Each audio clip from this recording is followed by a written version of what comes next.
consertar isso E você tudo. tá ouvindo algum barulho? Agora que você mencionou, eu tô ouvindo um barulho bem grave.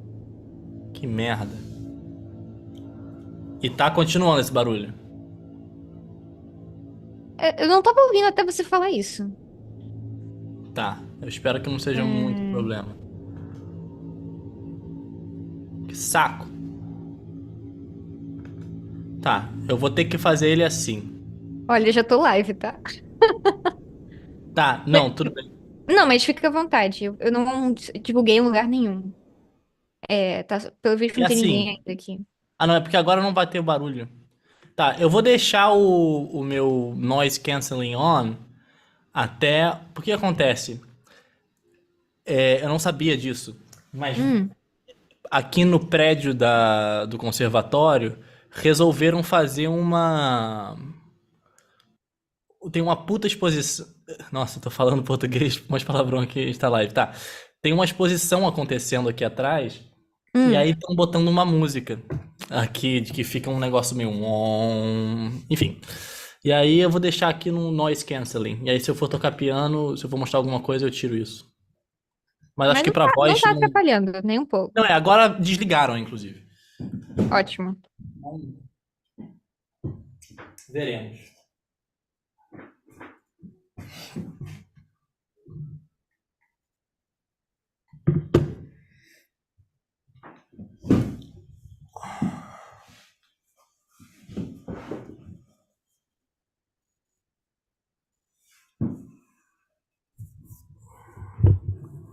Tá, minha voz tá bem.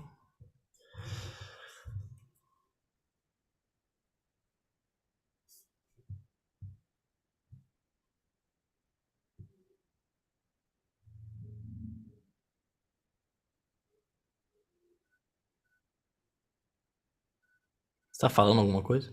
Não. Ah, tá. É que eu vi você mexendo na boca.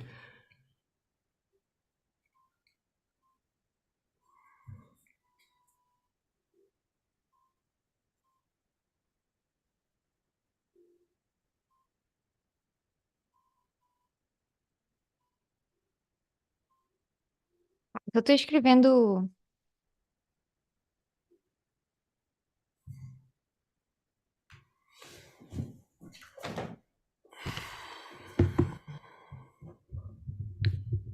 E é melhor assim como? Aqui? Que eu fique aqui? Sim? Cadê? Eu não tô vendo sua tela. Sim, tá ótimo. Perfeito. Tá. Só tô escrevendo os detalhes aqui. Done. Save.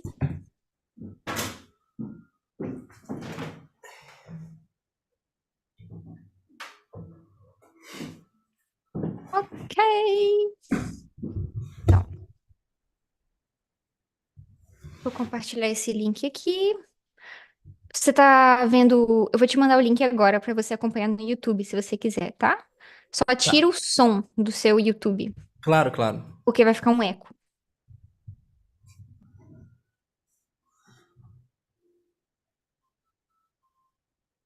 Tem uma pessoa praticando Opus 10 número 8 aqui ao lado, eu só tô ouvindo.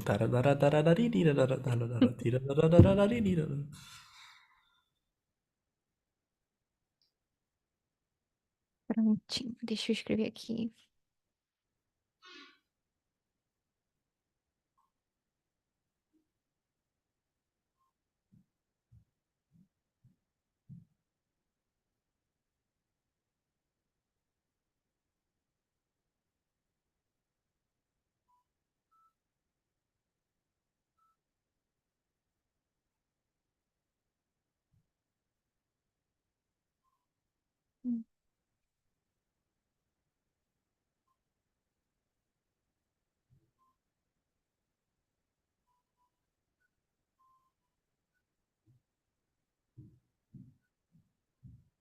Tá,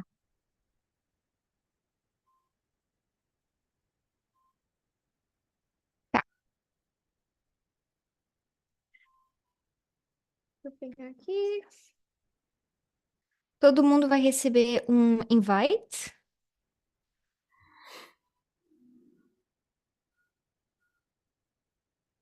Acho que tá. Eu não deveria ter botado isso público agora, mas eu não sabia se eu podia mudar depois. Enfim, vamos descobrir. Você tem mais alguma coisa que você queira. Você tá me ouvindo, Pedro? Oi, eu estou sim, eu estou Tá? mandando o link que você me mandou para pessoas. Tá, eu também vou fazer uma postagem. Deixa eu só tirar o brinquedo da gata. Um segundo.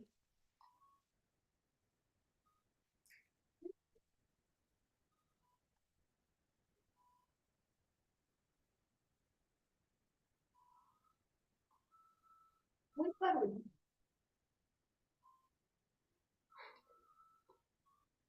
Ok. Vamos lá.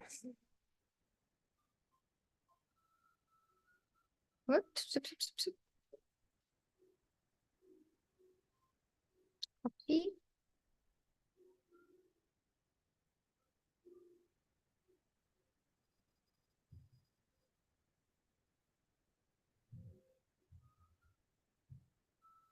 Vou começar.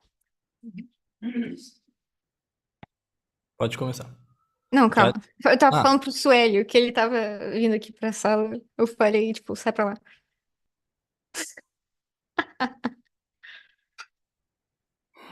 Sai pra lá.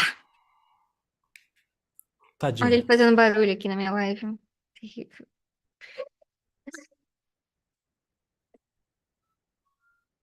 Jesus. Beleza, vou fazer uma live no Instagram também para convidar as pessoas. Edit title, live, podcast. Cadê? Station.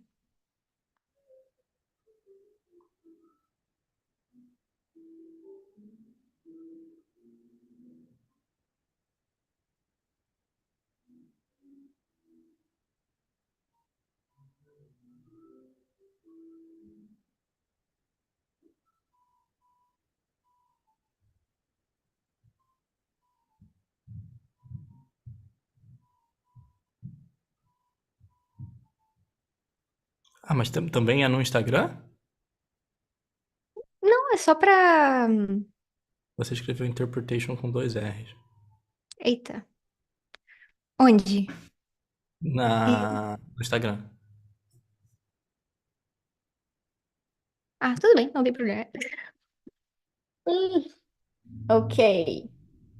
We're about to start our live podcast on interpretation. If you're following us on Instagram, you can follow this link, the YouTube link, and join us.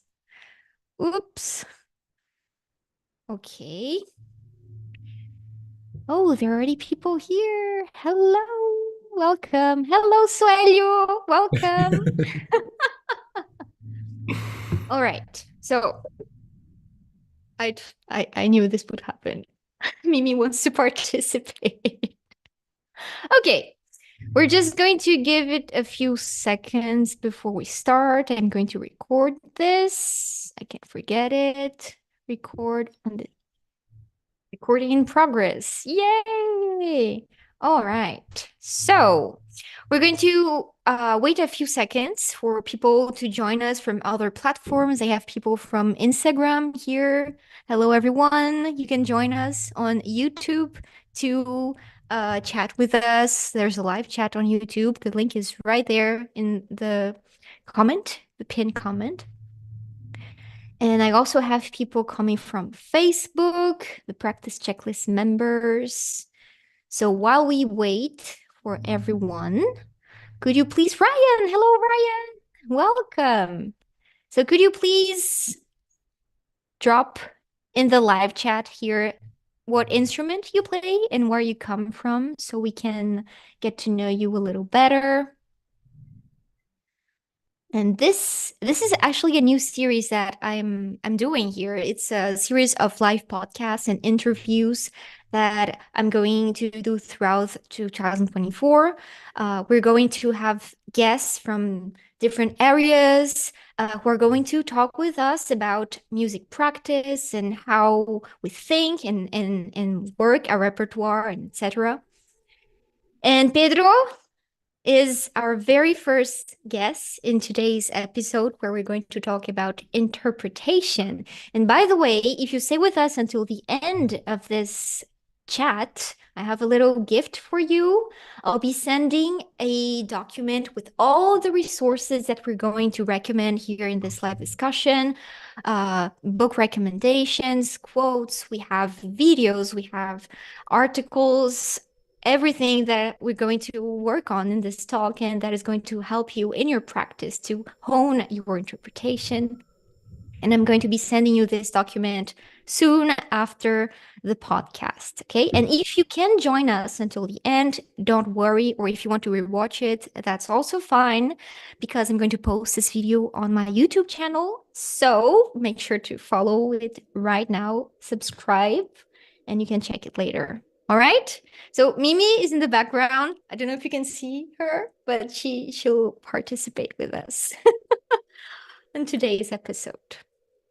Okay, so I have here a pianist, Milda from London. Welcome. Oh, several pianists, a percussionist, Ryan. Yay. From Texas. Oh, brasileiro, João Vitor, bem-vindo. Okay, Gustavo Ascioli, Sueli Almeida, pianist from Montreal. Okay, very good. Welcome, everyone. So excited to see you all here. And on Instagram, follow the link and join our live chat on YouTube, right? Okay, I think we can start. Are you ready, Pedro? Yes. Yes? Yes. All right. Oh, a conductor. Okay. There's a conductor, really? There's a conductor. Yes. Wow. Welcome. All right.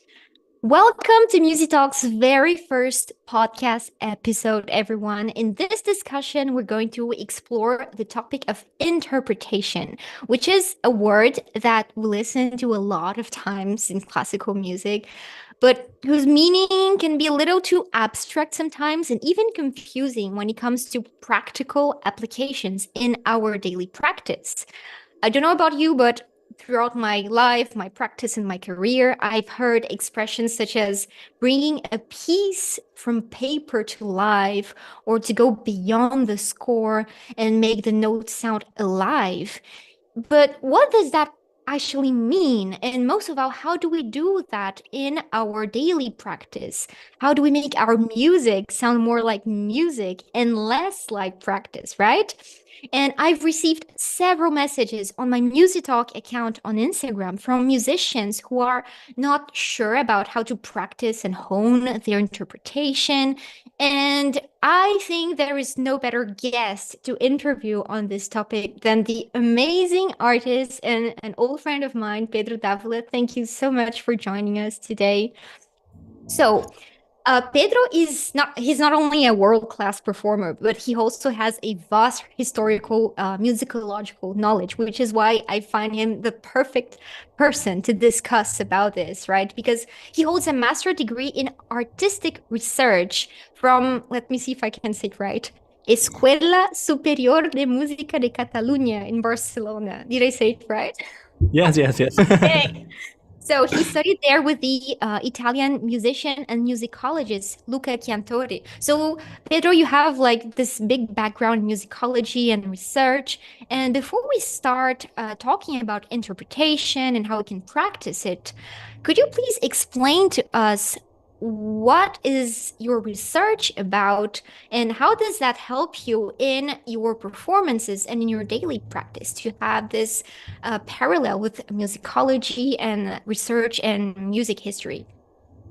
Yes. Well, first of all, thank you for having me here. And as you said, we've known each other for a while, and it's been a pleasure to see the amazing work that you've been doing online. Honestly, it's the kind of serious and high quality music education that is necessary on Instagram and on social media. So I'm very every day I go online and I see your videos and posts. I'm very proud of you and of the musician and the teacher that you've become. So and it's really an honor and a pleasure to be here. A bit about artistic research and how I see myself in artistic research and the kind of projects that I've been dealing with. That all comes from an old disquiet, let's say, that I've had with classical music. You've known me for a while, and you might remember me when we were like 16 and being very questioning everything. Should we play like this? How are we supposed to interpret music? Is this okay to play, to improvise in a Beethoven sonata? Is this so? All of these questions come from a certain discomfort that I've had with the world of classical music, and above all, with the values that the world of classical music has put forth in the past years, the past couple of decades, not couple of decades, past 100 years or so, actually.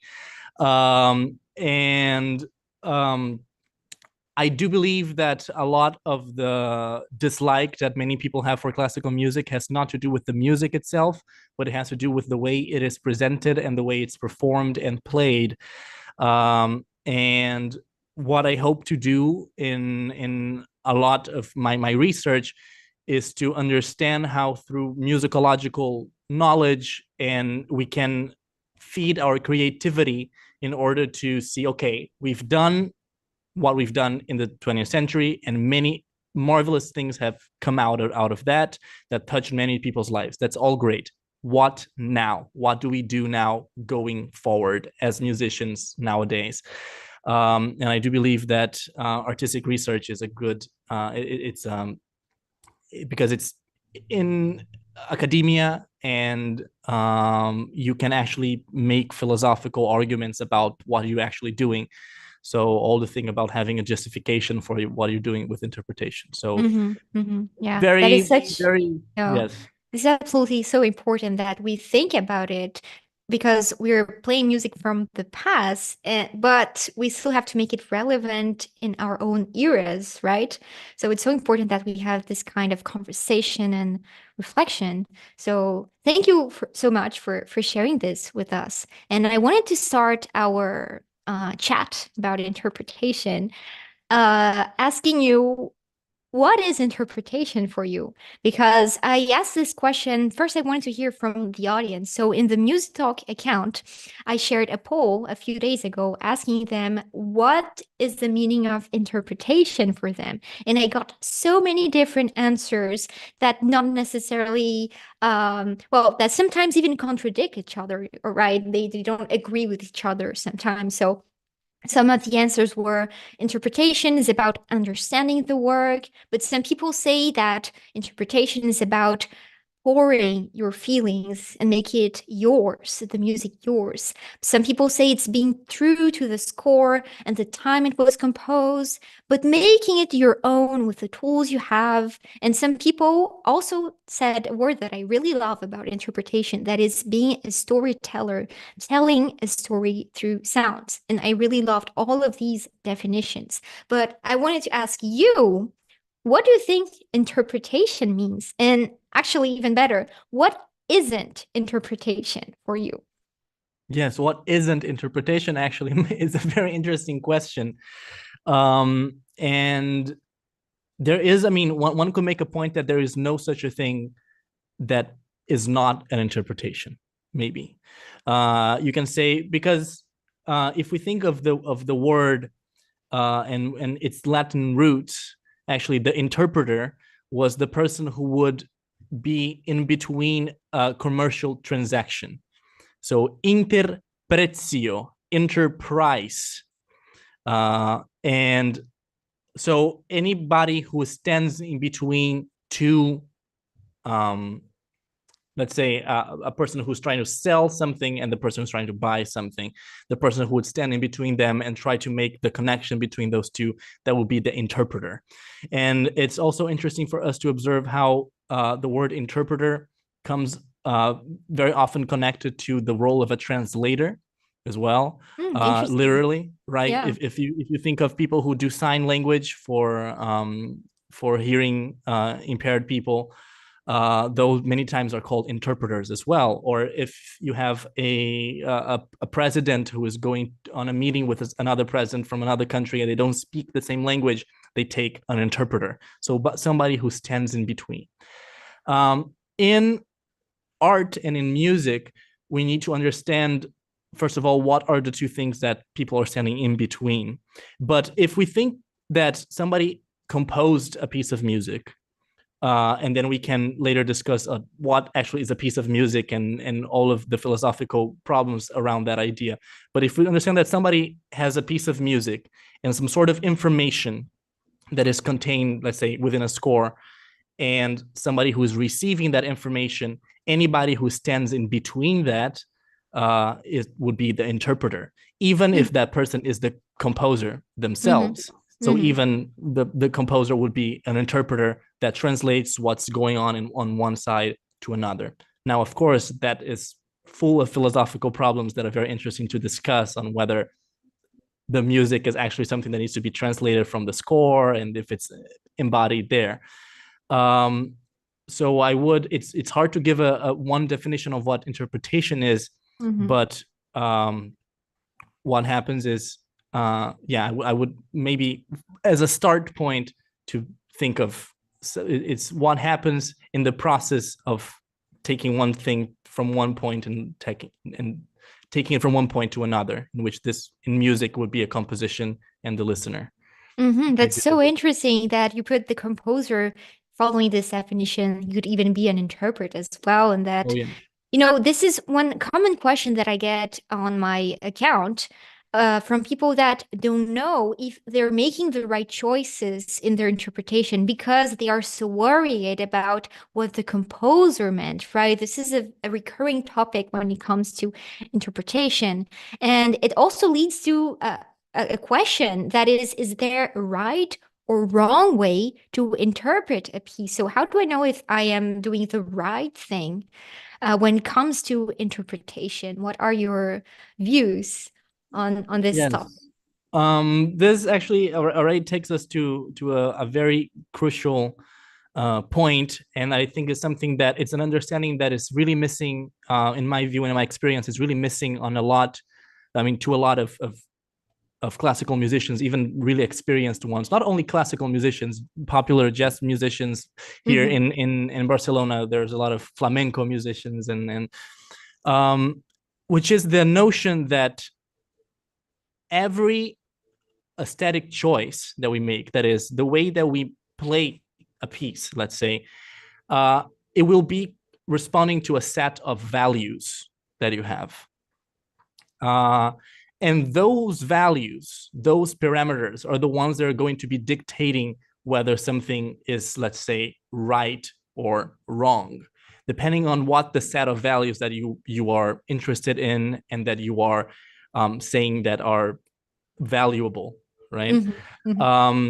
If you go and you look at, well, this is very obvious, but if you look at early 20th century pianists and people who were born in the 19th century, we still have their recordings. Actually, we're very fortunate to have recordings by those musicians. You're gonna see that they play according to a completely different set of values than, let's say, in the 1960s people were playing. Yes, you can even see this. I mean, we're pianists, but I'm sure this is also true for other instruments. Yes. But if you compare like recent recordings and the old school of pianists, it's completely different. It sounds completely different. It is. It's a very different perspective to the work, right? Yes, it is. And it's, again, it's an idea of what do they want to convey as important. And so it comes comes back to an idea of what is right and wrong ends up being what you decide is right and wrong. And of course, maybe you can make the point that it's your personal decision on what's right and wrong. You can make your own set of values and go with those set of values. And you can also insert yourself in a set of values that is shared by a community, and then see what set of values you want that community. I mean, what are the set of values that community shares, and then go with those. For instance, if you're playing for an audition at your university, maybe you're gonna want to play according to a set of values, even if you agree with them or not.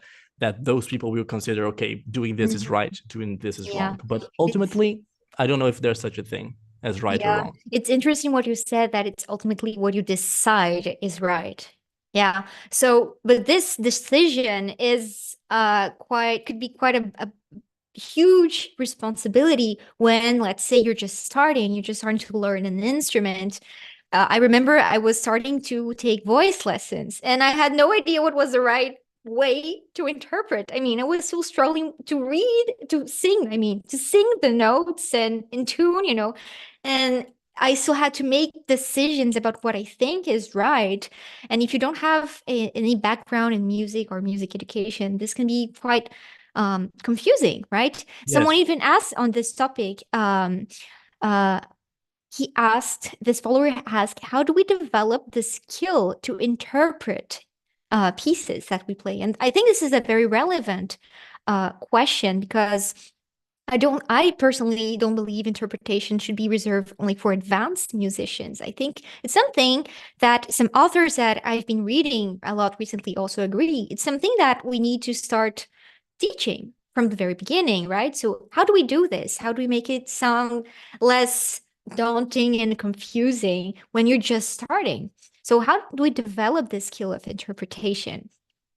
Yeah, how to develop the skill of interpretation. Well, first of all, I don't think maybe the word skill isn't the Mm, best word for this, mm, right? Interpretation is not a skill like playing a scale, or an arpeggio, or being able to voice a chord, right? Interpretation is it's even hard to define it as something that you achieve.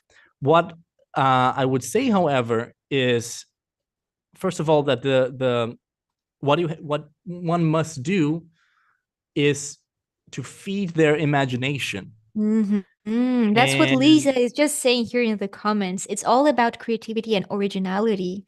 Yeah, yes, imagination is such an important component. I believe it as well for yes, interpretation, right? yeah. So it's feeding your imagination, and I'm a strong believer of two specific things. One of them is feeding your imagination with a lot of knowledge about what you're doing, about a lot of Mm. information about what's going on, and not only about the piece that you're playing. For instance, one thing that can be done from the start as with a piece is trying to see what were the, let's say, the conditions in which some composer composed a specific piece, Mm-hmm. right? Like an example of this, if you understand that the third movement of the Appassionata by Beethoven, Mm-hmm. there is this description by Ferdinand Ries, who was one of Beethoven's students, that and later became a composer in England and all. That they were once taking a walk, and Beethoven was humming to himself all of the time and just singing and stuff like this. And then as soon as they got home, Beethoven rushed to the piano and started improvising. And then he said, what's happening, maestro? What is this? And then Beethoven said, oh, I got the third movement of the new sonata. We won't be having a lesson today because I have work to do. So this is an interesting kind of information, because it starts to put you in the mindset of, oh, maybe this third movement is much more an improvisation that comes from some sort Mm-hmm. of weird imagination feeling. So this is a kind of information that can be used, for instance, Yeah. to feed Mm-hmm. your imagination with ideas. Of course, from this, you can extrapolate, and not necessarily what Beethoven thought is what you need to do, right? But this is not one way of doing it. So this is one of the things, feeding yourself with information of all This, sorts. yeah, this is so important. Just a little comment on this first tip that you shared with us. Researching about not only the work that you're practicing, but the history of that composer, of that era, that century, can enrich your understanding of the piece and ultimately also your imagination. And on that topic, Susan Tomes, the writer of one of the books that I will share in this document with all the resources, she shares 3 exercises on her book to enhance the imagination in her even beginner students. That is, one, if your piece could speak, what would it say? And I love this one because it reminds me of the storyteller definition that someone said at the beginning. Another exercise is if you could associate this piece with feelings, words, colors, or even places, what would it be? And this is also aligned with many programmatic works that exist from Ravel to Debussy and Liszt, right? Who make parallels with other works of arts and even in the title of their pieces. And the title of the works that we practice is also a great way to start this process to craft your interpretation of the piece. And the last one that I really liked is if you had to imitate a famous musician playing this, how would you play?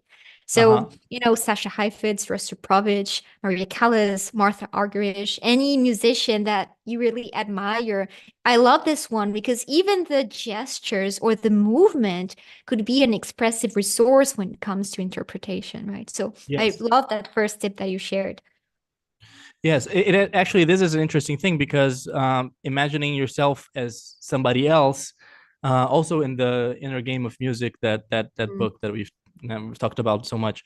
Um, Also, there is a similar idea there of imitating somebody, and but also that means that you're going to be. I mean, it's important for you to understand that if you're imitating somebody, you're going to accept a certain set of rules that they are following, and to Of understand course. also that those can be changed, of course. Now, Absolutely. this other thing that I was gonna mention, sorry, but this other thing that I was gonna mention is something that I think is as important as acquiring a lot of knowledge, which is talking to people. Um, Wow. and that's why usually music universities and conservatories are so beneficial many times, not because of the teachers you're going to have, but because of the fact that you're going to meet a lot of people and you can have conversations about it. I don't know, I mean, you and I, for instance, we've spent so much time on the phone Mm-hmm. just talking Yes. about music in Such our nerds, right? no, yes, we would call each other at 2 in the morning and be Yeah. 4 hours on the phone talking. Oh, you saw that interpretation of somebody who played. So, and those things, those do a thing that actually this term was told to me by Robert Hill and the harpsichordist, and I love this idea that he has. He says that these kinds of conversations, they sharpen your ears, and I love this idea that they sharpen your ears, because you start nourishing something. So at the end, interpretation is something that you nourish. The skill of interpretation is, if there's such a thing. I love this definition, but it's true because, and that's another reason why I think it's so important to raise this kind of discussion, because just practicing is not going to make it sound like music unless like practice, which is what we want, right? To be more expressive and to make this music sound alive, as people keep saying about interpretation. But if you just spend all your time focusing on the notes, but you don't develop all of these others, let's use this word skill, with these other ways to understand the piece, be it its historical context, or chatting or talking, reflecting with your friends and peers, then you're not going to develop this deep understanding of the piece in order to make it your own, right? Which is a recurring uh, topic that I see many musicians talking on the Instagram account, that is making it your own, that is pouring your feelings into it. Love this. Excellent. Someone asked in the comments, Mm-hmm. how can we make sure that people in the public at a concert understand the interpretation that we're making of the piece and comprehend its intention? I loved this question. It is a good I'm not question. going to say anything. I just want you to, what do you think about this question? How can we make sure we cannot? That's the I would first. We cannot. This is something that I have um, understood after really trying to think to control the audience into doing something. The thing is, in the end, you cannot control how every person in the audience will feel. Um, And that and is the there, magic of interpretation of music, yes, right? It's so open to everybody's interpretation of what And they're listening to. exactly, because it even goes to this double meaning of the word interpretation, in which, okay, we can interpret something outwards to from us to outside of us as interpreters, but also when you're listening to something, maybe you are interpreting it as well in your own way. So maybe, I mean, only by playing music you cannot do that, probably. However, and this is very interesting, and this even in my master's project, I did something a lot related to this question, because I was understanding how I wanted the audience to be able to connect to what was happening on stage orally, and to understand the storytelling that was happening in the piece that I was playing. It was um, focused on Chopin's first ballade, and what I did is I spoke. So if you want to make Right. sure, Yeah, I remember your project. How talk is to it them. called again? It's a melologue. So, Melolog. and that's very interesting. I actually spoke and played at the same time. Oh, So, wow.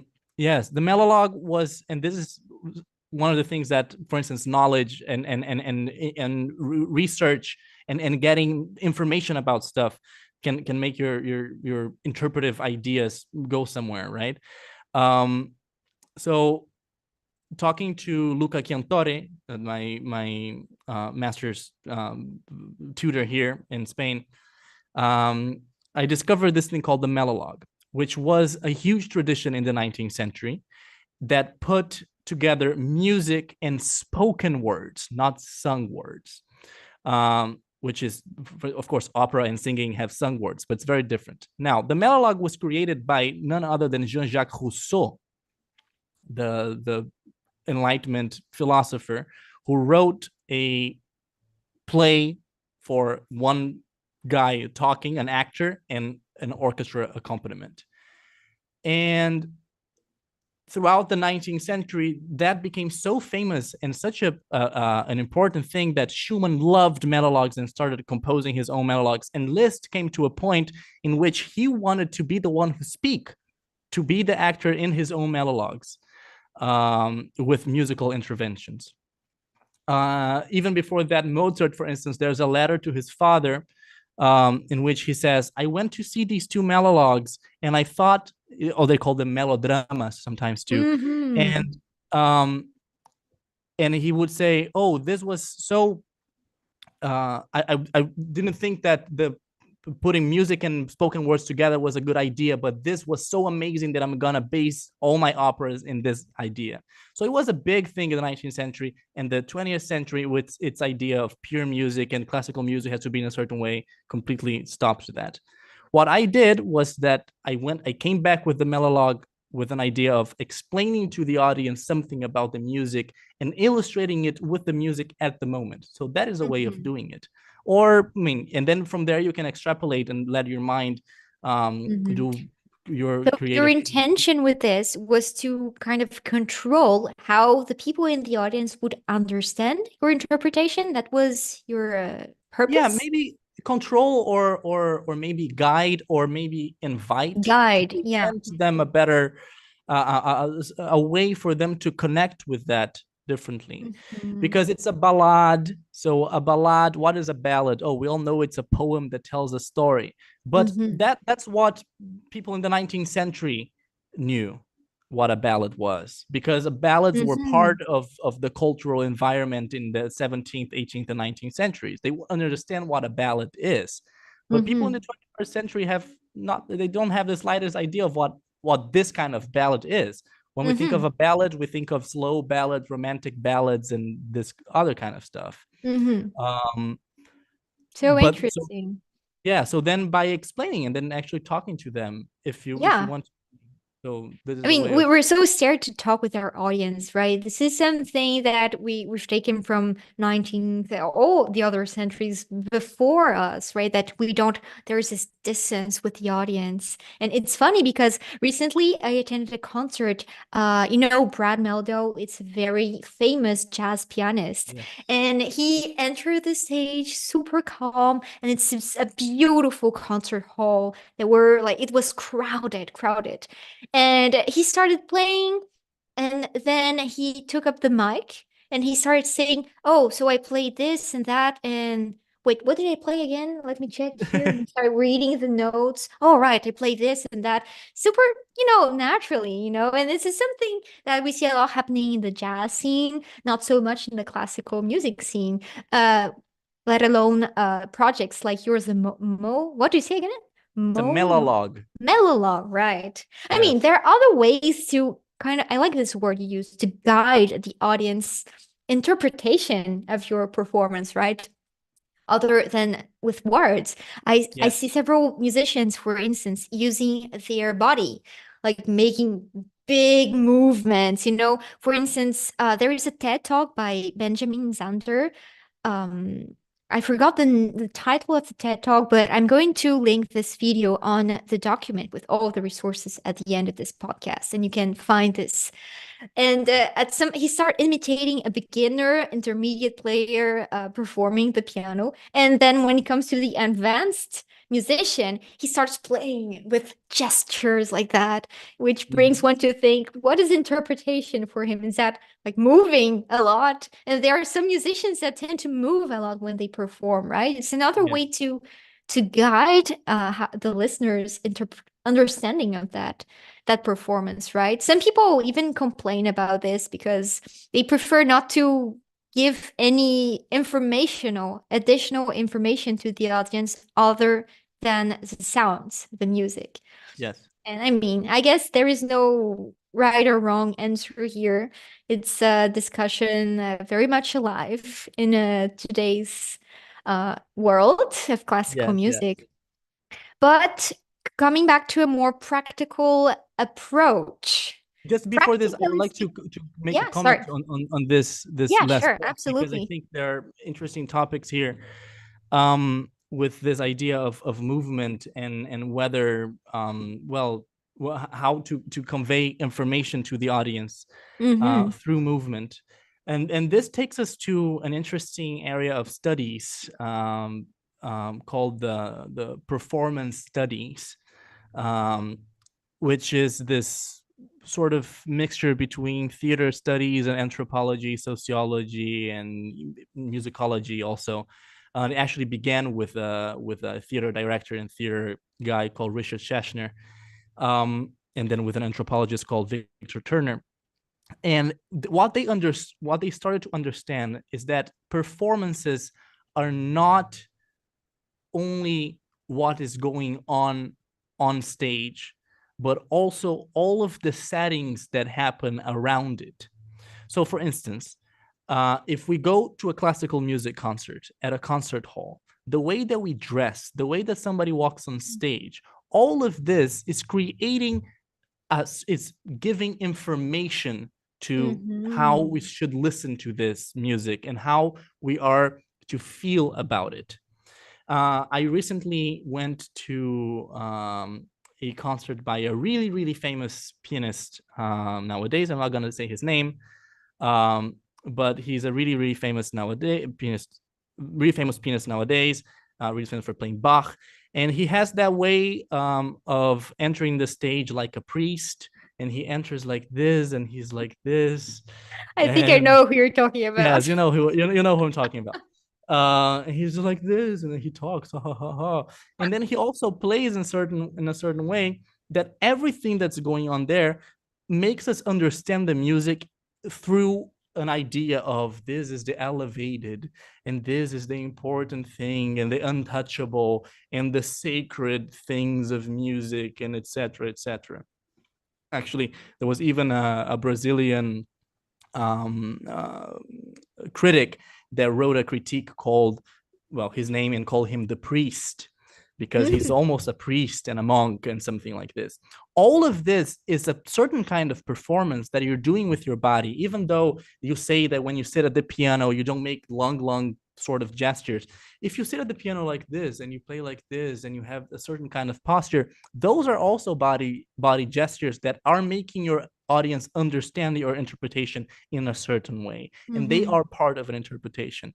And this connects a lot with an idea by another musicologist called Philip Auslander, who has and we can put this article in, because it's a very interesting article, called Musical Persona, in which you are performing a certain kind of attitude when you play as a musician, which is almost, it's not a character per se, because you're not necessarily portraying somebody else, but it is a version of yourself that has as much meaning as if you were being a character or something. So it's not only about what happens through the music with the sounds, but everything there is connected to how meaning reaches the audience. So I think that's a very That's important so thing. interesting. I think the more we become experienced, the more our interpretation goes beyond our instrument. And when we start, our interpretation is all about playing the notes and understanding the score. And then you become progressively more aware of your whole body, and then of the whole stage, and then of the whole theater. And you see interpreters wearing like amazing dresses or work in collaboration with other artists and making some visuals and projections. And this gives a completely different understanding of the work, Yes. right? This And is as a an very audience, we perceive this even unconsciously. If we go to a concert hall and we have to dress in a certain way, and we cannot clap in between movements, and we have to be absolutely quiet, and somebody comes on stage like this, we have a certain kind of impression. While if somebody comes and takes a microphone and looks at a sheet and say, well, what was it that I played? We have a completely different kind of relationship with what's going on. But Yeah, yes. I think just coming back one last time to this question about how can we make the audience understand. I agree with you that we can do such a thing. All we can do is suggest, this Exactly. is how I understand it. This is how I make it my own. And if there is a very beautiful quote, by the way. I remember I was once watching a masterclass with Wolfgang Rieger, which is a German pianist that works a lot with singers. And at some point, he said something so beautiful. He said that when you follow what you imagine, what you believe, it doesn't matter what other people think because it's true. Yes. Because it's true for you, right? So I think ultimately this is, for me, what I believe a successful interpretation performance for me is when I'm able to meet this truth. This is how I wanted it to sound, and I'm able to play it like that. This is the most difficult thing for me, actually, is to first envision the sound that I want. And this is something that I work a lot with my students, because how come we sit at our pianos or with our violins or cellos and try to play the notes if we don't even, before that, envision the sound or the emotion or the character that we want to create, right? You can't just, and in the Inner Game of Music, Barry Green's talking about that all the time. He says that if you imagine it clearly, then playing it is going to be much easier because it's Yes. guided by this musical goal that you have, this musical result that you envisioned in the first place. So this is something that I work a lot with my students before they start playing. Can you sing for me? What is it? How do you want this melody to sound like? What is the character of this excerpt here, of this chord progression here? Explain to me with words, with colors, or just singing. And most of the time, we realize together that they have absolutely no idea of how they want it to sound. And that's why it's so important to take this time to make some research, talk with people, to listen, as simple as listening to recordings. I also tell them, make a playlist of all the recordings, different interpretations of the piece you're practicing, even the ones you don't like.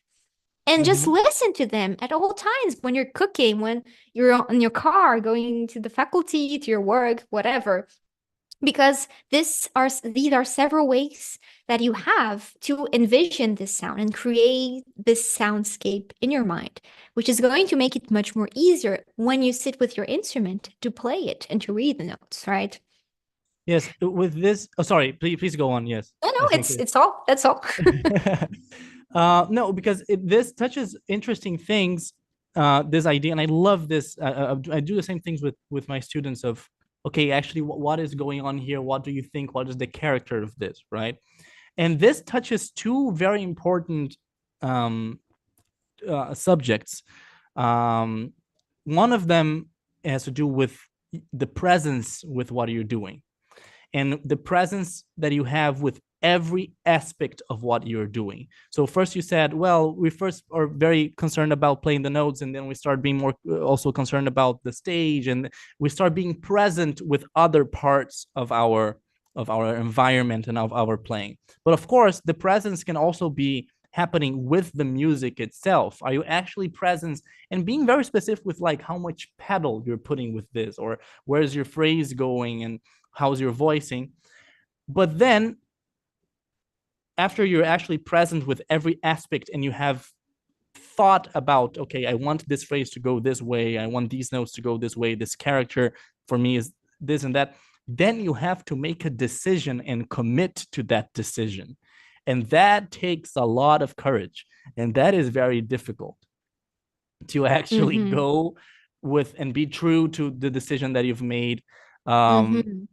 and actually play it that way. This is one of my biggest difficulties, actually, because many times I see so many ways of playing a passage, and there are so many ideas of, okay, this could go this way and that way.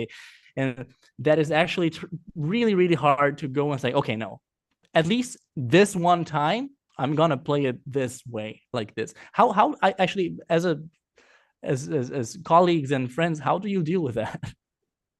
Yeah. So this is one thing that I was going to ask you is I how do you asked you. make such decisions, right? When you figure out, okay, I know what I want to do, then there's a second problem. Which one am I going to choose, right?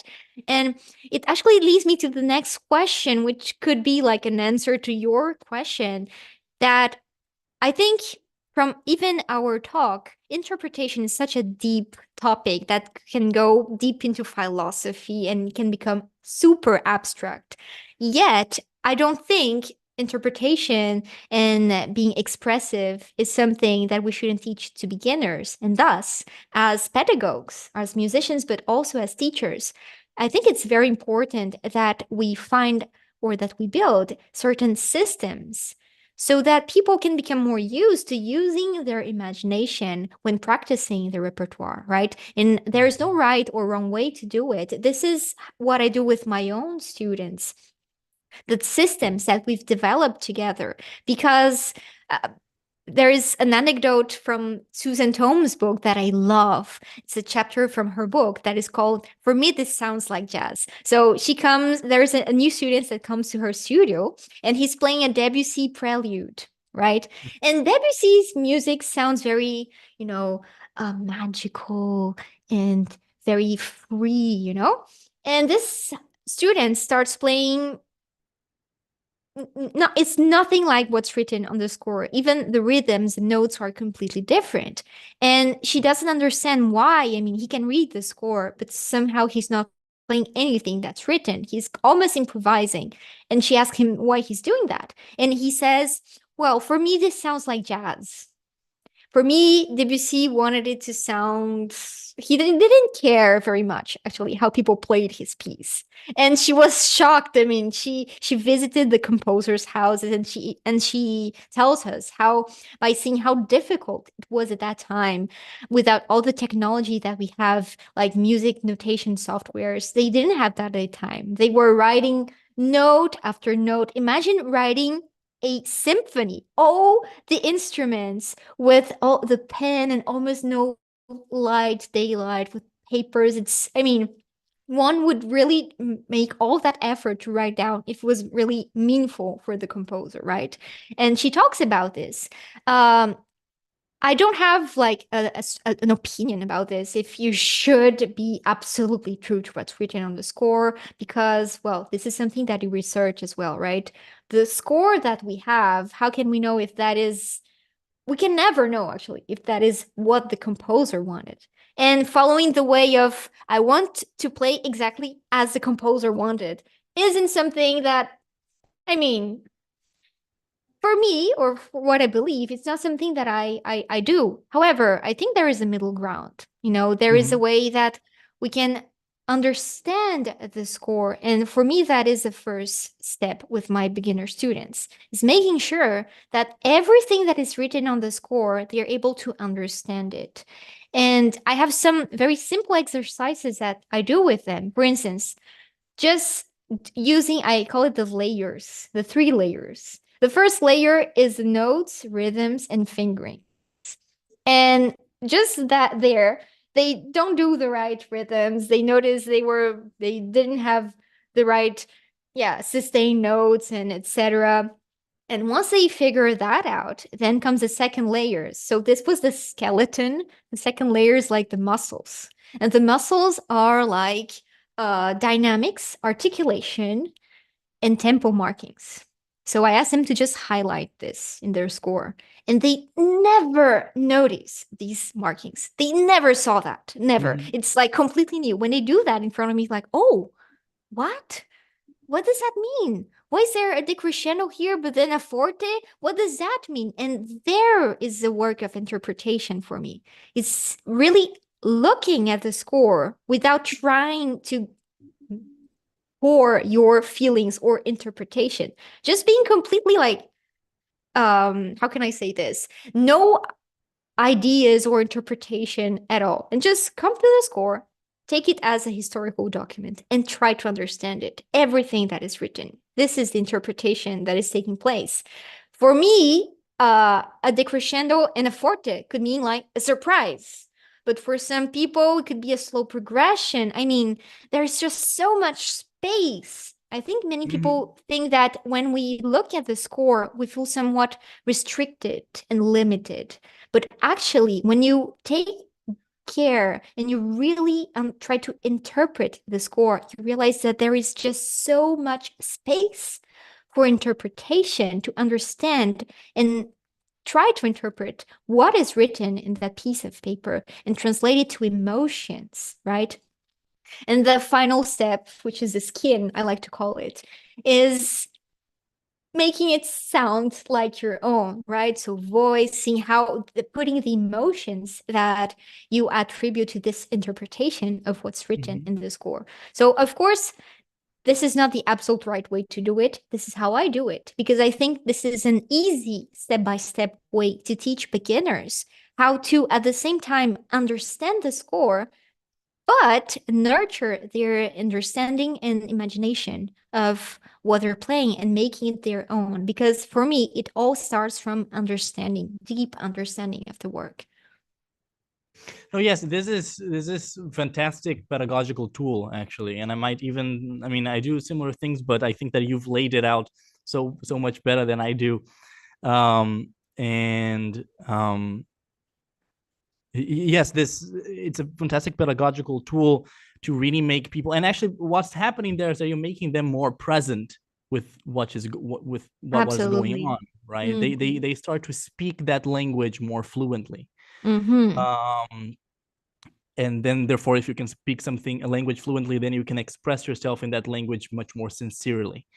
um there are of course then there are many problems that we can start to ask ourselves, and many questions of like, okay, actually, first of all, what is written in the score, does it represent any sort of truth?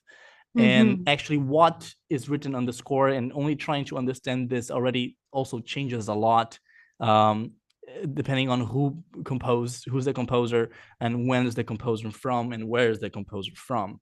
Because even if we look at 18th century music, uh, there are so many things written in the score that people at the time understood them in a certain way, but nowadays we understand them completely Conventions, right? different. That they didn't have to write it down because at the time they Exactly. understood it. And things Yes. things as big as like, what's the instrumentation?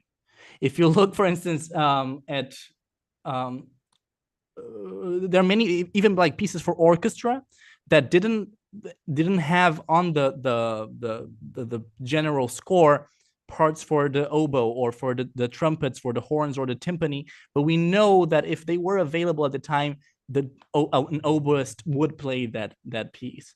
Mm-hmm. And it's interesting, for instance, to look at certain pieces by Handel, for instance, in which you see the whole score and then it's only like strings and singers, and then suddenly in the middle he writes in on top of a violin part without the oboe, and you're like, but there was no oboe from the beginning. Where's the oboe coming from?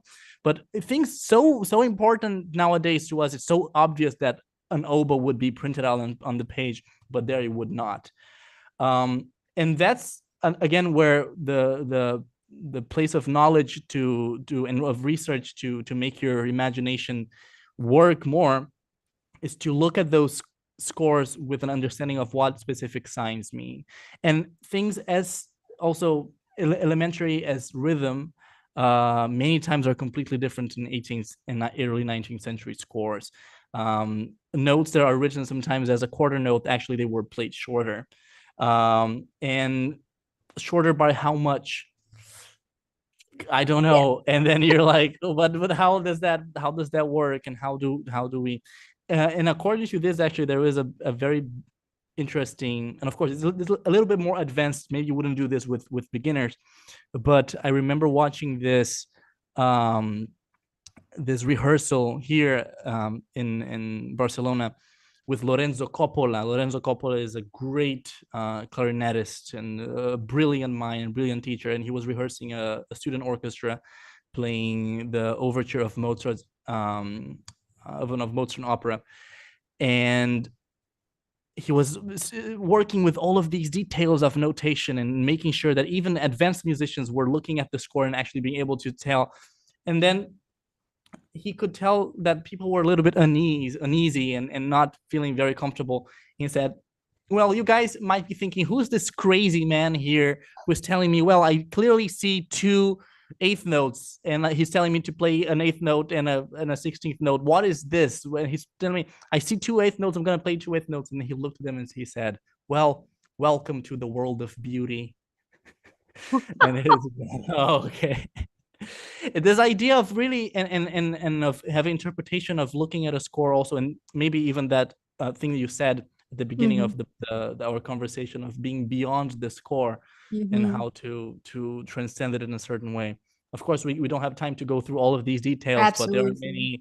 there are many sources even that you can post for people to Yeah, understand. but I think the takeaway from all of our conversation so far about interpretation is that I think we can agree that it's not something that you can hone if you just sit with your instrument, Yes. right?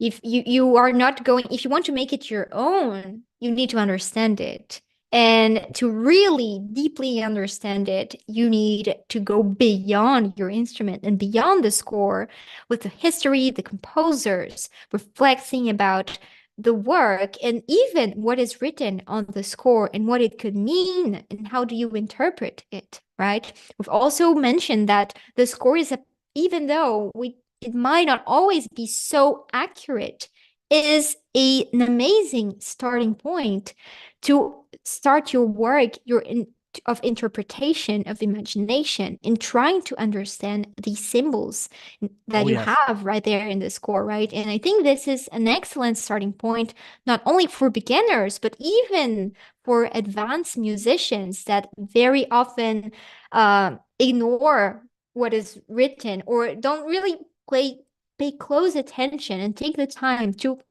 try to interpret what is written, right?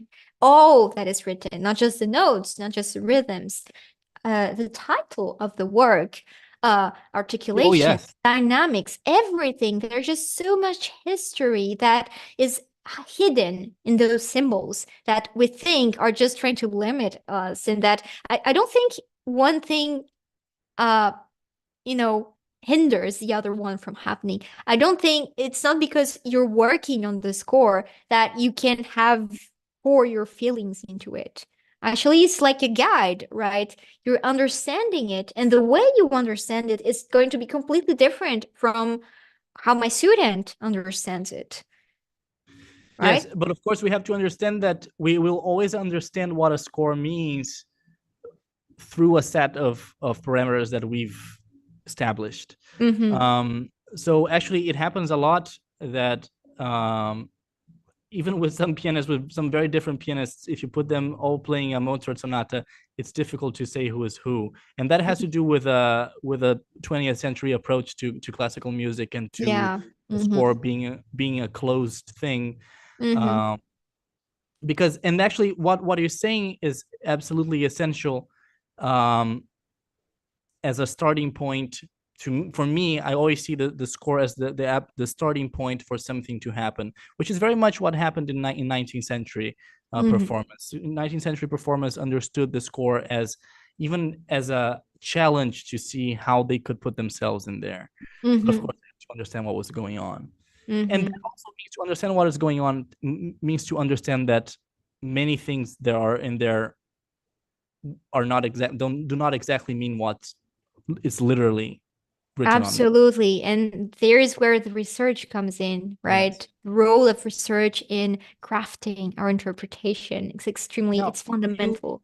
you mentioned, and I've mentioned too, we were talking about nourishing our interpretation in outside of the instrument and stuff like this. But Mm-hmm. there are actually a couple of things that can be done sort of with the instrument, and we've touched on them a bit. But I Mm-hmm. think that might be interesting talking about even, I mean, for students, and are things that I do as well, Mm-hmm. and those are very personal things that I'm gonna mention, but that means that each person has to see what works best for them. Mm-hmm. Maybe exploring out of these. We're talking a lot about colors, or what does this piece say, and what does this, and that is a way of making the music sort of go beyond its musical realm to give it a certain character. Mm-hmm. And that is, for me, that's a very, very powerful tool. But there are many ways of doing that. I Mm-hmm. love the way of the play with colors. I remember trying to play one same passage. Okay, I'm gonna play it blue. I'm now gonna play it red. I'm gonna play it yellow to see what happens with the same passage. And even Mm-hmm. in chamber music, I had chamber music partners with which I would do this. And one thing that actually Luca Cantore was the one who pointed out that one to me is to have certain passages of music be mimic, mimes, Mm-hmm. body gestures. So if you think of like the beginning, I don't know, of Schumann's fantasy of being, and then you think, okay, this is the kind of thing that I want, and then Mm-hmm. doing um, big body gestures with this. And this is something that I like to ask students to think about.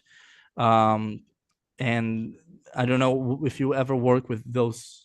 I mean, I know you talked about colors and stuff like this, but Mm-hmm. yeah, Mm-hmm.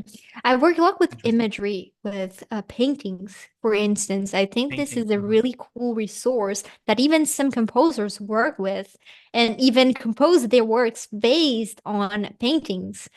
Like Yes. Rachmaninoff's Isle of Death, Of right? Dial Death, yes. So you have this Or famous Mussorgsky, painting. the Yeah, absolutely. And you also exactly. have composers like Chopin who very often worked with famous painters like Delacroix, etc. Yes. So I think painting and music have a lot of things, right? And a lot of parallels there. And it's an extremely useful resource that I use in my studio with some of my students. Absolutely. Yeah. We're just finishing our conversation. Unfortunately, it's such a deep topic that we can cover Yes. everything. But there is one last question from the chat. I'm going to Mm-hmm. read it for you. So Domenica Blundi, isn't that your mom? Oh, that's It's my your mom. mom. It is my mom. Hello. So Pedro, would there be a limit defining what is acceptable and what is not when an interpreter is trying to perform a piece in a different way? Hmm. Well, first of all, yes, there is a limit, but Hmm. that limit, uh, I think that if you're somebody who's trying to um, do something different with music and interpret something in a different way, I think that that limit should be self-imposed. So it is not necessary. I mean, but and of course you can have references to other sources and self-impose that based on what somebody said, or but um it's not necessarily because you're trying to seek some sort of specific truth Mm-hmm. or some higher form of being that music should be played in this specific way. Of course, for every artistic creation, it is interesting to have parameters with which you're working. Mm-hmm. And in academic research, we usually call this the theoretical framework Mm-hmm. of a research. So, what are actually the concepts that you're working with here? But of course, you're the one who ends up choosing what actually your Mm-hmm. values and what your limits are. I don't Mm-hmm. know. What do you think? It's not the answer that I would like to say, but it's the truth, especially if you're in the academic world. Uh, in some contexts, you're not going to play Mozart making all sorts of improvisation if you're playing for your doctorate or master's final exam, right? Because you know that the jury is listening to that, and their purpose there is to try to see if you really understood what they were trying to teach you, the basis, right?